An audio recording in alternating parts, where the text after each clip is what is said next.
공동주택, 일반적으로 아파트, 이런 거실에서 환기를 위하여 설치하는 창문의 면적은 최소 얼마 이상인가? 바닥 면적의 이제 얼마 이상인가입니다. 이게 환기를 위한 것이 있고 채광을 위한 것이 있는데요. 환기를 위한 것은 바닥 면적의 20분의 1 이상입니다. 채광은 바닥 면적의 10분의 1 이상, 이 두 개를 구분해서 보시면 좋겠고요. 여기서는 환기를 물어봤기 때문에 바닥 면적의 20분의 1 이상으로 보시면 되겠습니다. 철근 콘크리트 구조의 1방향 슬래브의 최소 두께는 얼마인가입니다. 슬래브는 1방향이 있고 2방향이 있어요. 이렇게 세로로 보통 슬래브이 길어서요. 이쪽이 누가 봐도 장변, 이쪽이 누가 봐도 단변, 뭐 그럴 수 있어요. 근데 이것을 2배 이상이라고 하는데 시각적으로 보는 거 말고요.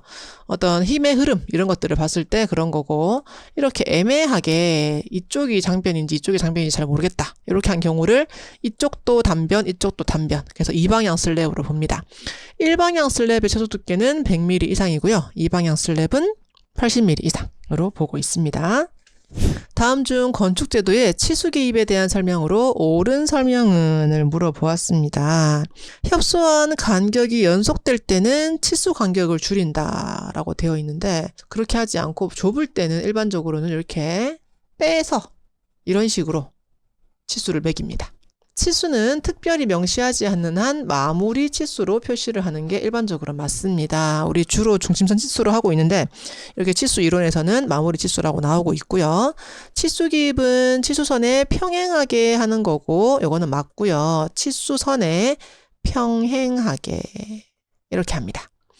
그리고 왼쪽에서 오른쪽으로 읽을 수 있게 진행을 해야 돼요.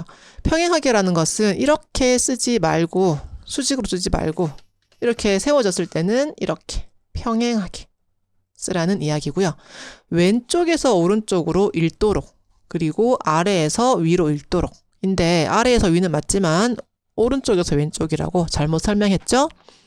치수 기입은 항상 치수선 중앙 아랫부분 아니고 윗부분에 기입을 합니다.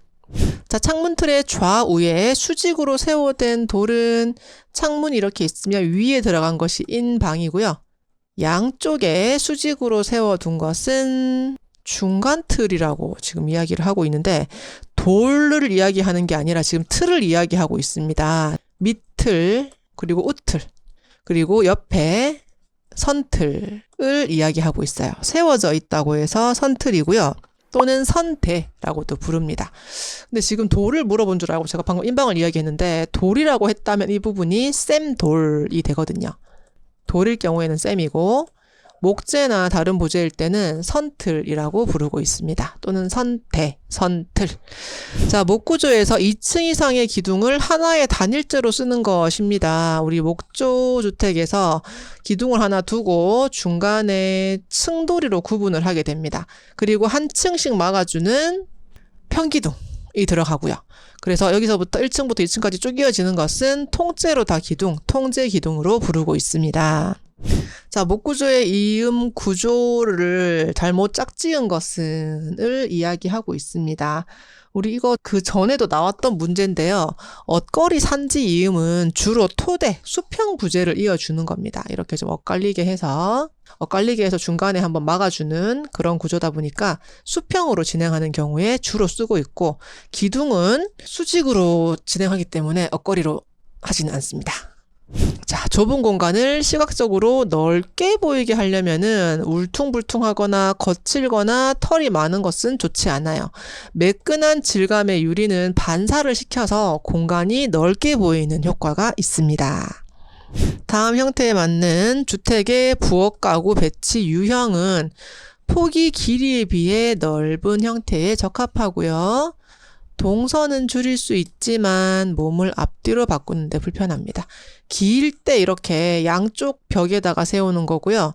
폭이 좀 좁아서 기역자로 하기는 어려운가 봐요. 그래서 사람이 여기서 작업을 하다가 몸만 돌리면 반대쪽 작업을 할 수 있는 겁니다.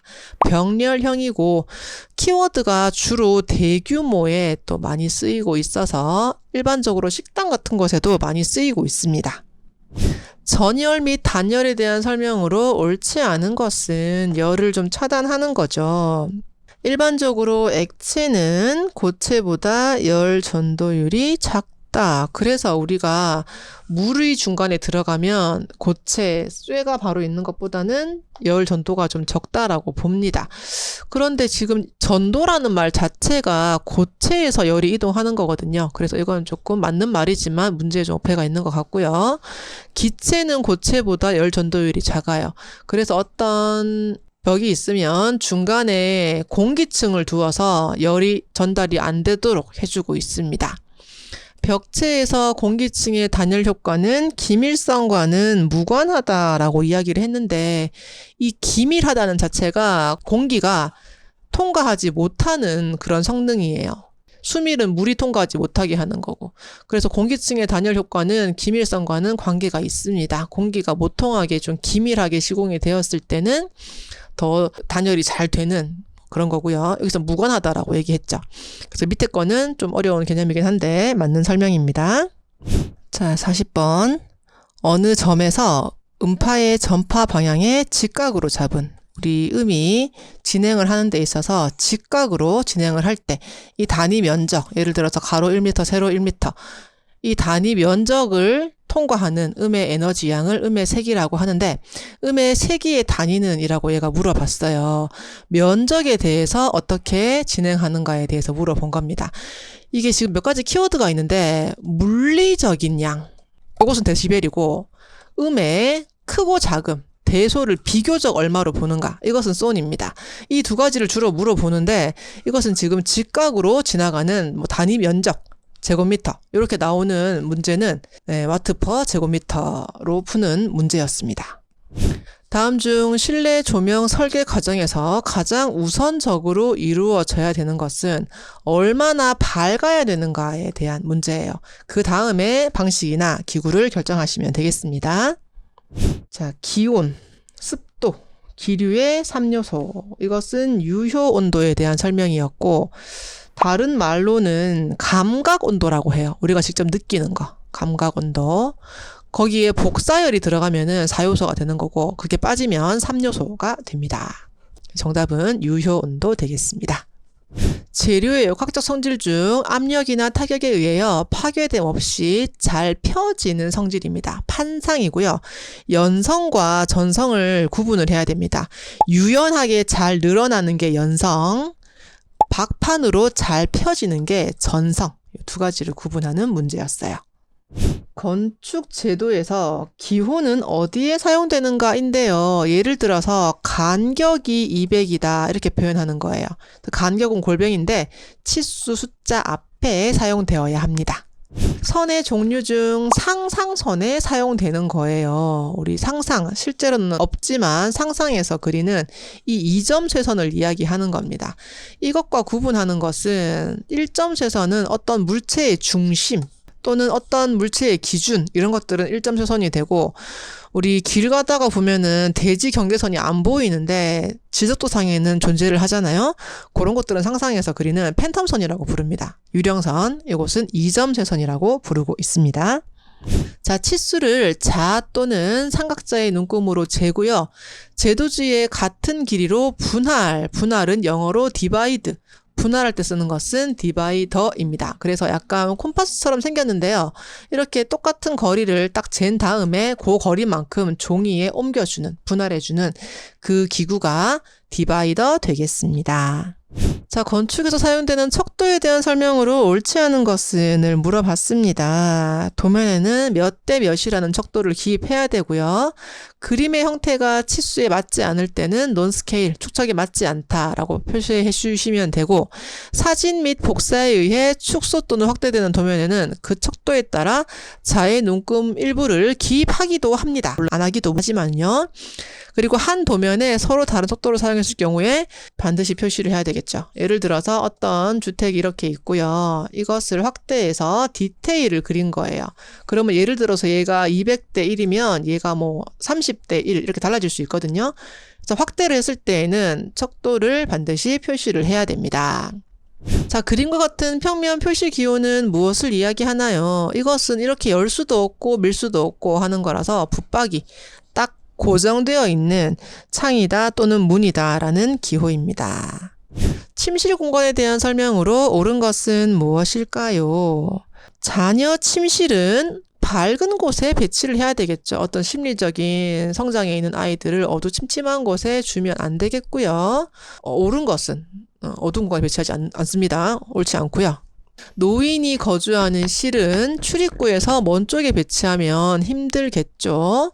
부부 침실은 아늑하고 조용한 느낌을 가지면 이왕이면 좋을 것 같고, 아동실은 북쪽으로 배치하면 찬 느낌이 들어서 별로 좋지 않습니다. 모듈러 코디네이션에 대한 설명으로 옳지 않은 것은, MC에 대한 설명으로 옳지 않은 것은인데, 미리 어떤 부재들을 모두 통일시켜 놓는 거예요. 그래서 빨리빨리 끼워 넣는 방식이기 때문에 공사 기간 단축할 수 있고요. 모두 정해져 있어서 창의성이 결여될 수도 있고, 설계 작업은 단순해질 수도 있습니다. 건물 외관이 복잡하지 않고 단순하게 되고요. 끼워 맞추기 때문에 현장 작업보다는 공장 작업이 증가할 수 있어요. 자, 실내 디자인에 대한 설명으로 옳지 않은 것은을 물어보고 있네요. 미적인 문제가 중요시 되긴 합니다만 순수 예술은 아닙니다. 순수 예술은 회화 이런 것들이 순수 예술이고요. 이건 실용 예술에 더 속하게 되는 겁니다. 인간 생활의 쾌적성을 추구하는 디자인 활동 맞고요. 가장 우선시 되어야 되는 것이 미적인 부분 말고 기능적인 면이 더 우선시 되고, 평가 기준은 누구나 공감할 수 있어야 되겠죠. 자, 건구 온도 28도인 공기 80kg과 14도인 공기 20kg을 단열 혼합하였대요. 열이 더 이상 통하지 않는 곳에서 어떤 상자에서 혼합을 하였대요. 이 혼합 상자의 건구 온도, 습고 온도 이런 거는 개념은 있는데 우리는 거의 건구 온도만 보고 있습니다. 습고 온도는 온도계 끝을 젖은 거즈로 잡았을 때, 가렸을 때 또는 물에 담궜을 때 그런 온도를 이야기하는 건데, 우리 실제 온도와는 조금 다르다고 보고 있어서 우리가 말하는 것은 대부분 건구 온도로 보고 있습니다. 28도씨인 공기가 80kg이다 라고 했는데, 이거를 100kg로 환산을 했을 때 28도씨 곱하기 0.8, 80%가 되고요. 14도씨인 공기는 20%가 됩니다. 0.2가 됩니다. 그래서 이렇게 계산을 한번 해보면 22.4가 되고요. 얘는 2.8이 됩니다. 그래서 이것들을 더해보면 25.2가 되는 계산 문제였어요. 목재 접합에서 널판재의 면적을 넓히기 위해 두 부재를 나란히 대는 거예요. 이렇게 옆으로 맞대는 거예요. 여기를 단면을 보면은 이렇게 생겨서 끼워 맞추기를 해주게 됩니다. 이렇게 맞추는 방식을 옆으로 넓게 되는 거는 쪽매, 이렇게 사이사이를 대는 것은 맞춤, 이 두 가지로 구분이 되고 있습니다. 자연 환기량에 대한 설명으로 옳지 않은 것은 인데요. 개구부 면적이 클수록 자연 환기가 잘 되겠죠. 창문이 클수록 바람이 많이 들어오고요. 실내외 온도차로 인해서 온도가 높은 곳에서 낮은 곳으로 이동을 하다 보니 온도차가 크면 조금 더 공기가 많이 들어오게 됩니다. 공기 유입과 유출구의 높이 차이가 크면은 공기가 조금 더 빠르게 그리고 세게 이동을 하게 돼요. 그래서 창문을 위쪽에 좁게 아래쪽에 좁게 이렇게 해서 이동하도록 만들어주는 경우도 있죠. 중성대에서 공기 유출구까지 높이가 작을수록 많아진다인데, 중성대라는 것은 내부 공기와 외부 공기의 기압차가 0인 부분인 어느 지점입니다. 중성대의 위쪽은 실내로 유출이 되고요. 아래쪽은 유입이 된다라는 특징이 있습니다. 그래서 중성대 위쪽은 밖으로 나가고 아래쪽으로 바람이 들어온다는 특징이 있어요. 높이 차가 많을수록 조금 더 바람이 많이 생기는 게, 낮은 쪽에서 들어온다고 했잖아요, 공기가. 그래서 낮은 쪽에 들어와서 높은 쪽으로 빠져나가기 때문에 이 개구부가 낮은 쪽에만 있으면 높은 쪽으로 올라가 버려서 환기가 잘 안 되고, 높은 쪽에 있다면 들어온 공기가 잘 빠져나가기 때문에 환기가 잘 됩니다. 그래서 높이차가 많을수록 좋은 특징을 가지고 있습니다. 자, 실내 음향 계획에 대한 설명으로 옳지 않은 것은 인데요. 음이 실내에 골고루 분산되도록 하면 좋겠죠. 만약에 이렇게 강의를 하는데 앞쪽에서만 잘 들리게 하고 뒤에는 안 들리게 하면 그것은 좋은 음향 계획이 아니고요. 반사음이 한쪽에서만 반사가 많이 되고 한쪽은 안 되게 하는 것도 좋지 않습니다. 실내 잔향 시간, 소리가 남아있는 시간은 실용적이 크면 클수록 더 소리가 울리게 돼요. 그래서 실용적이 클수록 길어진다라는 그런 면이 있습니다. 음악을 연주할 때는 강연보다는 잔향 시간이 다소 길어야 에코가 생겨서 조금 더 아름다운 음악으로 들릴 수 있습니다. 다음 중 기둥과 기둥 사이의 간격을 나타내는 용어는 무엇일까요? 기둥과 기둥 사이의 간격은 스팬이라고 합니다. 철근 콘크리트의 강도 측정을 위한 비파괴 검사에 해당되는 것은 무엇일까요? 라고 물어봤고요. 콘크리트의 강도인데 이 벽면을 어떤 해머, 망치가 쳐서 그 반발력을 보는 것이 슈무트 해머법입니다. 이것은 벽체를 상하게 하진 않지만 반발하는 횟수 같은 것들을 봐서 강도를 측정할 수 있는 비파괴 검사에 해당됩니다. 실내 공기 오염 물질인 폼알데히드를 발생시키는 원인과 가장 거리가 먼 것은인데요. 폼알데히드라는 것은 보통 유기화합물로 이루어진 합성수지, 주로 본드에서 많이 나온다고 해요. 본드나 어떤 풀 이런 것들. 그래서 접착제에서 제일 많이 나오고요. 건자재나 벽지를 붙이기 위해 또 본드나 풀을 쓰게 됩니다. 그래서 관련이 있다고 보고요. 성면은 천연 광물에서 나오는 어떤 광물성 섬유라서 폼알데히드 발생과는 좀 거리가 멀다라고 보고 있습니다. 세기와 높이가 일정한 음이래요. 이게 높이 차이가 없이 그냥 일정하게 이어지는 음입니다. 들쭉날쭉하는 음이 아니라는 소리죠. 마이크의 성능 실험 등에 이용하는 것은 진음이라고 부르고 있습니다. 콘크리트의 크리프에 대한 설명으로 옳지 않은 것은, 크리프는 일반적으로 말하면 어떤 건물이 이렇게 있고요. 하중이 증가하지 않아도 시간이 흐름에 의해서 크랙이 발생해서 변형이 증가하는 현상이 크리프 현상이에요. 그게 지금 물체를 어디 위에 올려놓잖아요. 하중이 실리잖아요. 그 제하 재량이 빠를수록 크리프는 크다라고 이야기를 하고 있는 게 밑에 거랑 좀 비슷합니다. 이 하중이 실린 초기, 처음에는 증가가 확 되다가 시간이 지날수록 증가율은 작게 되지만 전체적으로 봤을 때 이 하중이 더 실리지 않았음에도 불구하고 시간이 지남으로 인해서 증가가 되는 것, 그것이 크리프인데 요 두 개를 좀 같이 보시면 되겠습니다. 그리고 물시멘트비가 클수록 크리프비는 커진대요. 물시멘트비는 WC잖아요. 물이 위에 있습니다. 그래서 물이 더 많이 들어가면 들어갈수록 크리프는 크게 된다고 해요. 그리고 시멘트 페이스트가 많을수록 크리프는 작아진다라고 이야기를 하고 있습니다. 이건 지금 틀린 답이긴 한데, 콘크리트라는 것은 시멘트, 모래, 물, 그리고 자갈이 들어가잖아요. 거기서 지금 시멘트 페이스트가 많다는 것은 시멘트의 비율이 높다는 거예요. 우리 골재에 비해서. 그래서 골재의 양이 작아지면은 압축력을 담당하는 골재의 양이 작아져서 이 압축력을 좀 덜 받게 됩니다. 그래서 시멘트 페이스트가 많을수록 압축력은 덜 받게 된다는 것은 크리프가 커진다는 소리예요. 근데 지금 이건 반대로 이야기를 해서 시멘트 페이스트가 많고 그 자갈이 적은데 크리프가 작아졌다, 이렇게 설명을 하고 있습니다.